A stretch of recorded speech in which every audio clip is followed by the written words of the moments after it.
Hey Fitzy, how you doing? Hi, Amanda. I'm doing great. I see the big smile and I see the doing great because I'm sure it is a relief, but also just something you guys have been working towards, you and your team, to getting this done. You've never wavered from Jesper being an important piece. How does it feel today waking up knowing that that part of the core you've been building is now secure?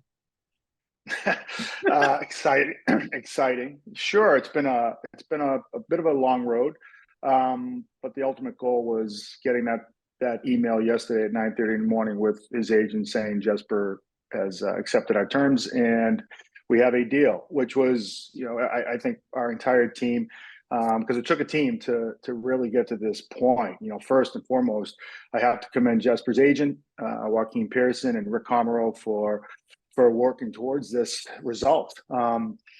Jesper, of course, his family, David Blitzer, Josh Harris, Tad Brown, who have been very supportive in helping me, build out this team the way I see it needs to be with a player like Jesper involved. And of course, it takes a village to get to where we are today. Scott Litwack, Kate Madigan, Tyler Dello, Marie Cannavale. I mean, these people, people don't know the people behind the scenes that really help get results like this.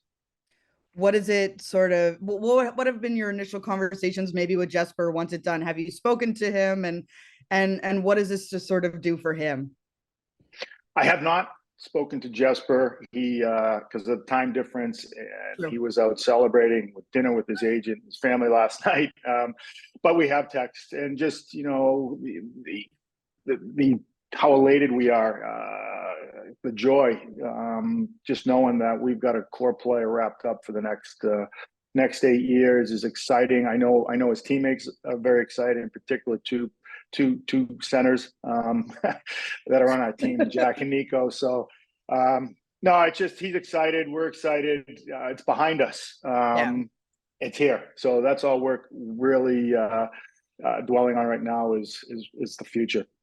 And I suppose the last one from me, I suppose just the value in knowing throughout this whole process that he's always expressed the desire to want to be part of something here. He's a homegrown talent, like a lot of your really young core. What did that mean to you throughout the process and the patience that you were able to have, you and your team, knowing that he was really expressing that this is something that he wants to be a part of going forward? And does that help with patience?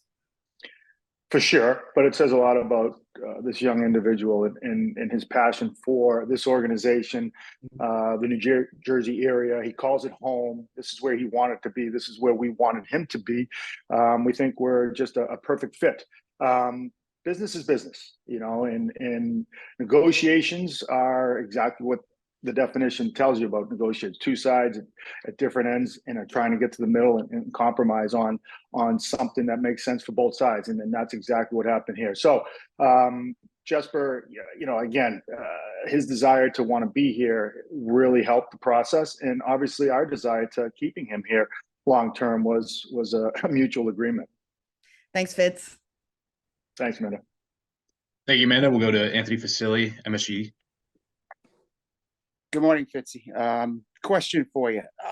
This is quite a commitment. So what kind of message does it send to have, your three big guns signed now long term, to Devil fans?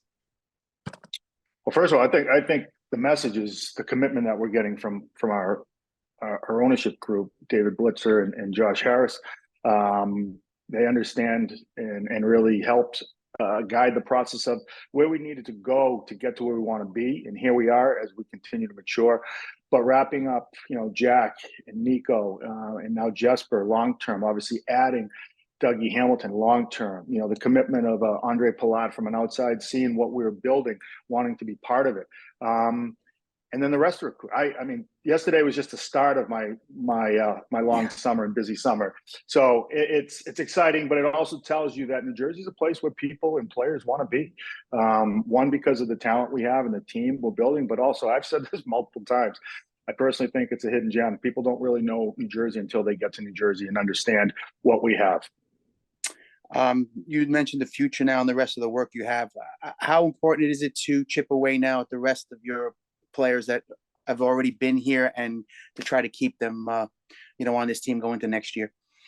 Yeah, well, it's business as usual. This is it's called the off season, but it's called the busy season for us. So sure, we got a lot of RFAs. We've got some decisions to make on some UFAs. We have a big RFA that's pending right now that we're working towards an agreement, trying in negotiation. So it's business as usual. So patience, understanding, their side, our side, whoever that player may be. There's no pecking order.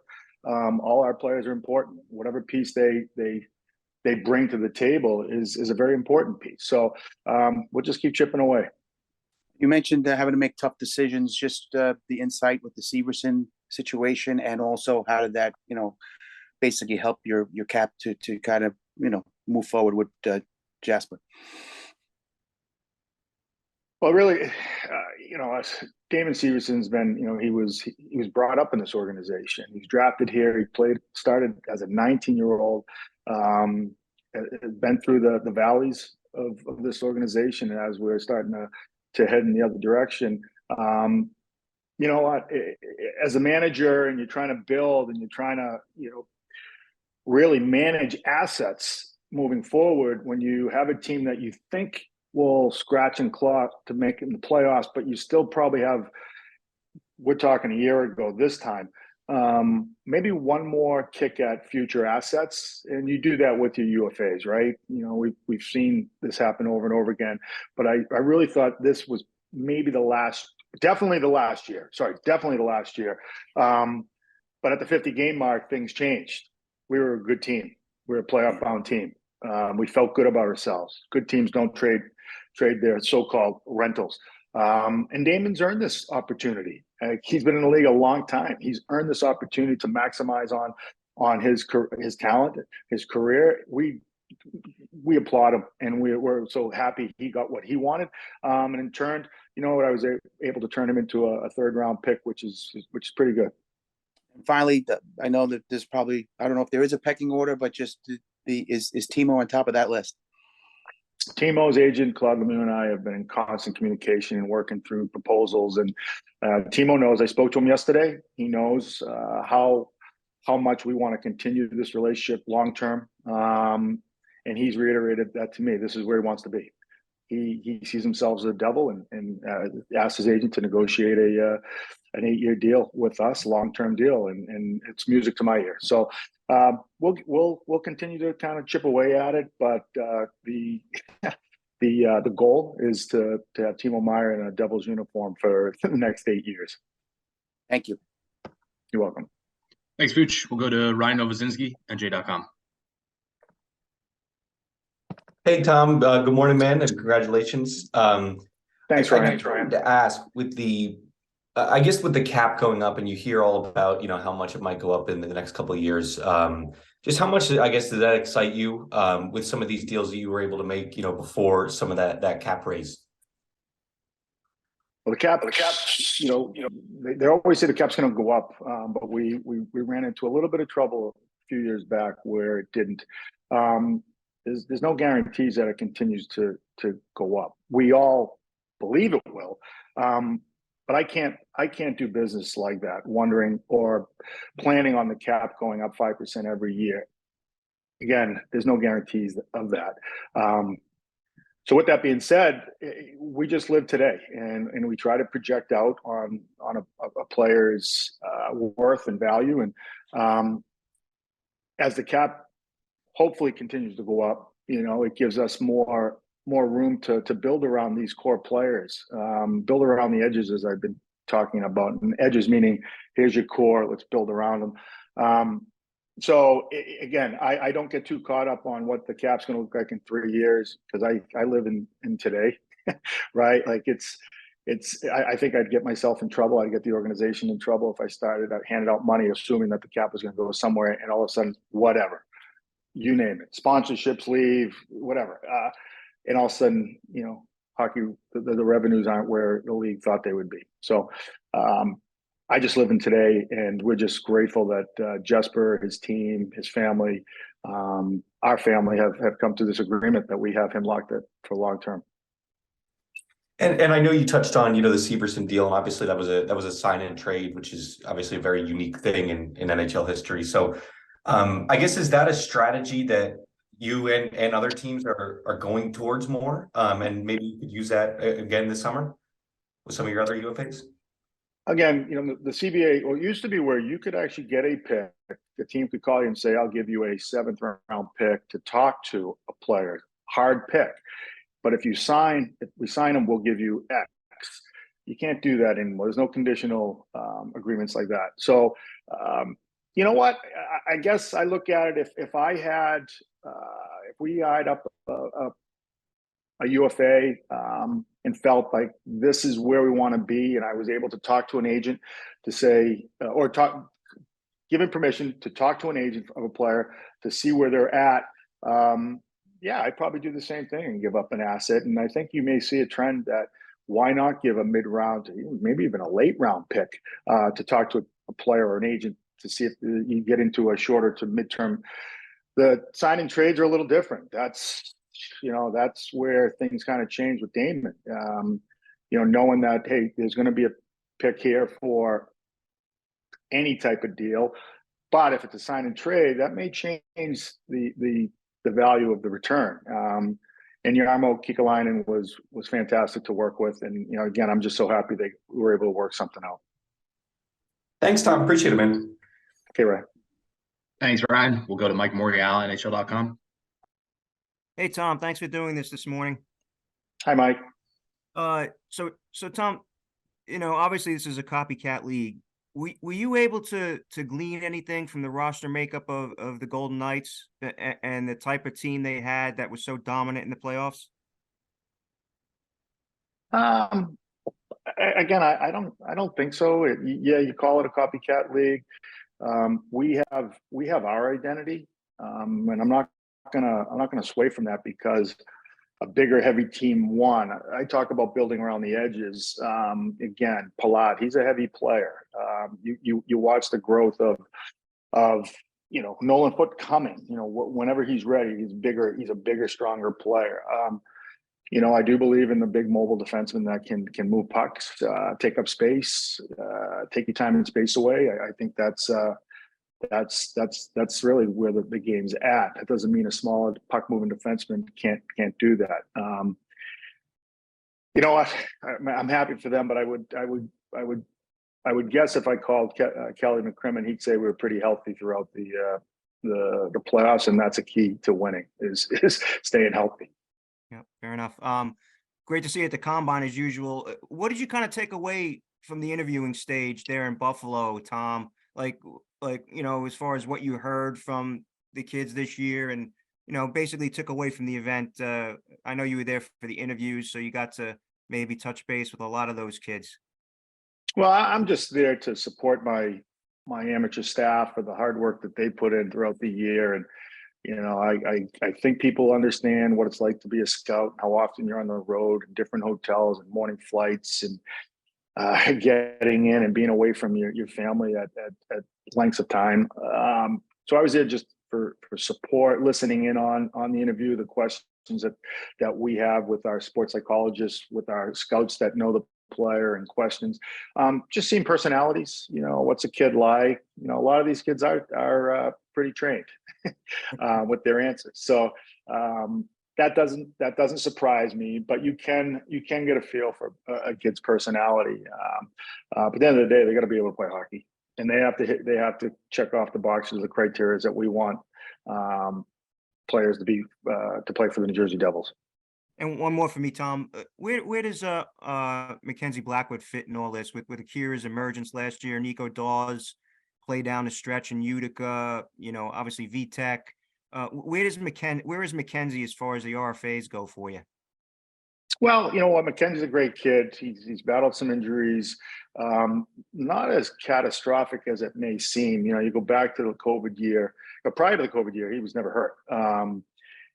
He got COVID, hit him hard, probably the hardest on our team. And then he had the hail spur there. We call it the Bauer skate bump that a lot of players get. And he wanted that removed, and he got that removed, and it just took a little bit longer.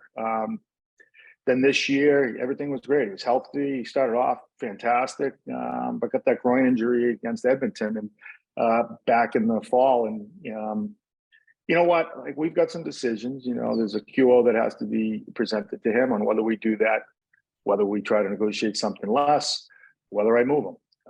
Those decisions are internal. We talk about it every day, but with the Kara's emergence, especially this past year, and obviously in the playoffs, it gives us excitement too, that we've got a kid that we believe can someday maybe take over the reins as the number one goalie. But he's still a young player. You got to remember, he was in the USHL 2 years ago. Had a fantastic year last year at the start of the year for Utica. And he played very well for us every game. And I know the confidence he put into our coaching staff for sure. And obviously the players that played in front of him. So these are good decisions to have. This is a lot different than last summer. That's for sure. Thanks a lot, Tom. You're welcome. Thanks, Mike. We'll go to Trey Matthews, Pucks and Pitchforks. Good morning, Tom. My first question to you is, I'm curious to hear your mindset for the rest of the offseason, because a few weeks ago you hinted at the fact that maybe you guys could pursue a first-round draft pick, and obviously now you got Jesper Bratt signed long-term. You talked about Timo Meier. So I'm given how the free agent market is, the trade market is, wherever the case might be, I just want to hear your thoughts on what's your approach for the rest of this offseason. Well, the checklist is concentrated on our own players. Again, there's UFA or 2 or 3 that we will continue to talk to their agents and see if it makes sense to bring back. As far as Timo is concerned, I said it earlier in the conversation that our goal hasn't swayed at all. It's to ink his name onto a contract that keeps him here for the next 8 years, and it's music to my ears and the organization's ears that he said the same thing back to us, which is great. So that's our goal. There's no time frame with that. As far as the draft, yes, I did say, yeah, you never know, right? You never know. Now that Jesper Bratt signed, that's one asset that potentially could have gotten me a first round pick, but we're not there. The draft's funny. You build up one day, next thing you know, you get a call, and next thing you know, so a team makes you start thinking about something differently. But like I said, I'm worried about today. I got a checklist today, Friday, the 16th of June, to really go through. And first and foremost is concentrating on our own players and trying to keep players here that continue to help us win. Awesome. And my final question is, now that you got your young core re-signed for the long term, I want to hear some of the short-term goals you have for this team within the next year or so. As far as what, personnel, how much further do you think this team can go now that you have that young core set for the long-term future? I just want to hear how far do you think this team can go come next year, the year after, now that they have that playoff experience under their belt, they've gotten better, they've taken strides in their game. I just want to hear your thoughts on the matter. Well, I think I said this at my year-end press conference, that the standard has been set, expectations have been set, and now it's go time. Are we going to be a 112-point team again? Well, that's pretty hard to do. Our goal is to play the best hockey we possibly can play for 82 games, get in the playoffs, and then push to win a Stanley Cup like everybody else. As we continue to mature as a group, as we continue to potentially add to the group, the most important thing is watching the core grow, develop. Now, and I said this, 3 years ago, we got some good kids. It's time to add some men to our lineup. We added some men to our lineup, but now we're watching our kids turn into men, and that's exciting. Awesome. Thank you. And you're welcome. Congratulations on the signing once again. Thank you. Thanks, Trey. We'll start to wrap up. A couple more questions here. We'll start with Bill Spalding, MSG. Hey Fitzy, good to talk with you. Hi, Bill. I'm curious if you can take me a little bit more into like the discipline that you have to have and like the patience you have to have in a negotiation like this when you kind of know the cap structure that you want to have and you may start kind of far apart and you really have to grind through a negotiation like this. Yeah, I mean, that's what negotiations are all about. You know, this wasn't us really sticking or making a line in the sand. It was us, you know, explaining to them where we felt this deal should fall for Jesper to be here long term. And I understand their part. Their agents were looking out for Jesper's, you know, best behalf. Like they were looking out for Jesper and his future earnings. And again, that's part of negotiations. But at the end of the day, you need to want to be somewhere to get something done. And as we mentioned earlier, Jesper, like us, desperately wanted each other to be to coincide. Jesper wanted to be back here. We desperately wanted him to be a double for a long time. I think when you have that foundation, there's always a deal to be made. Yeah, and it took some time. And again, this wasn't the first negotiation that you know went as long as it did. Again, I commend Jesper's his agents for wanting to get a deal done. You got to want to get a deal done to get a deal done. If you're not interested in getting a deal done unless you pay X, then it's tough to negotiate. It's tough to get a deal done. And I think what Jesper, you know, actually saw was as we talked, he and I, about how to team build. If every player is going to take every single crumb on the table, then that's going to leave zero crumbs for other important pieces that we're trying to put together. You know, there's a lot of guys on this team repricing themselves. So if everybody's going to take a 75 or a 25% raise or 30%, there's not enough money to go around. So there has to be an understanding, there has to be a buy-in, and there has to be a want to be here and understand team building. And Jesper definitely understood that. So I commend him for his you know, his patience for this organization, passion for the organization. And here we are. Well, that kind of leads me into my last question perfectly then. Like, obviously, these are the signings where we have press conferences and talk to you, and they're the ones that get the headlines. But to build a team, you need to sign all your third and fourth line guys, your young RFAs and things like that as well. How much more difficult is it to actually figure out how to fit all those pieces together inside the cap over, say, the next month or two than it may be to knock out one or two of these big contracts? Well, I mentioned earlier, Scott Litwack is a big part of team building. You know, how we project salaries, how we budget individuals, ranges that we budget, try to stay in those parameters.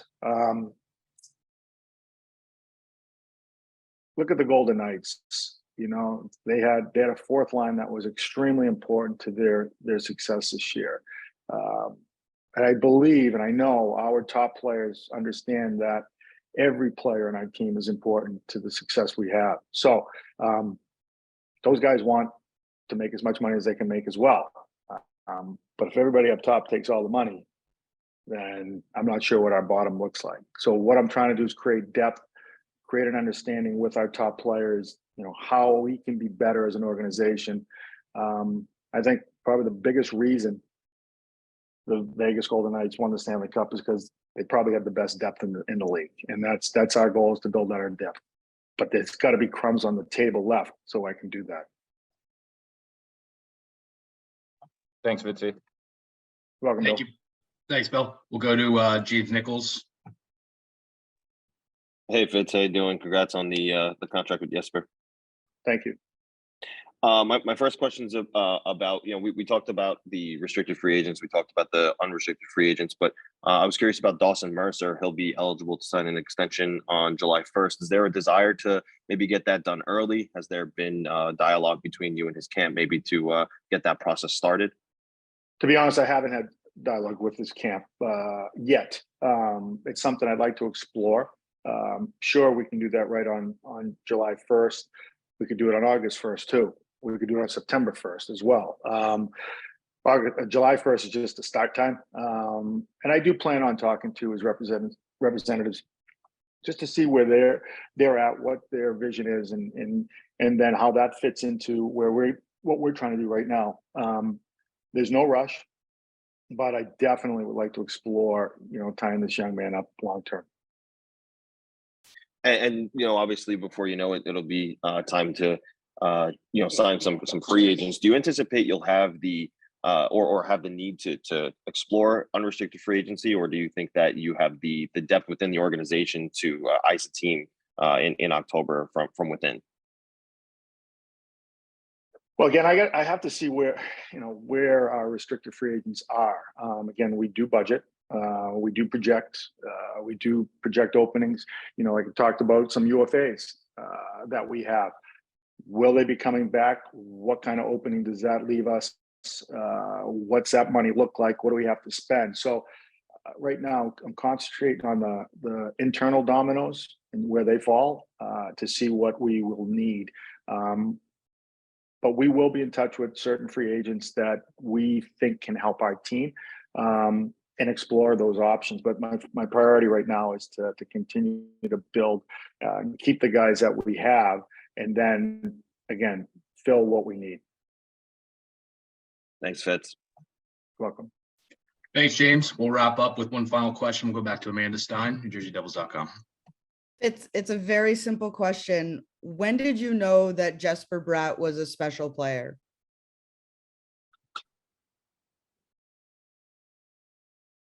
I would say I would have to go back to the summer of 2016. And I think I'm on record of saying this. When I watched him play at the World Junior camp in Plymouth, Michigan, while he represented Sweden, and watched his edge work, his puck play, his quickness, I just said, "Ooh, wow, we may have a really good player here from the 6th round." So that was probably the first time where I went, "I'm gonna like this kid." So, and then he just got better and better. Listen, he came in, and the coaching staff, Pride Lindy, John Hines, and his staff, we couldn't send him back to junior. Don't forget, he came over. He was going to play, I think, for the London Knights, but he never got there because he made it really hard every single day. He got better and better and better, and I think that's the thing about that. It is the thing about Jesper. He just continues to get better and better and better, and you just can't bet against this kid.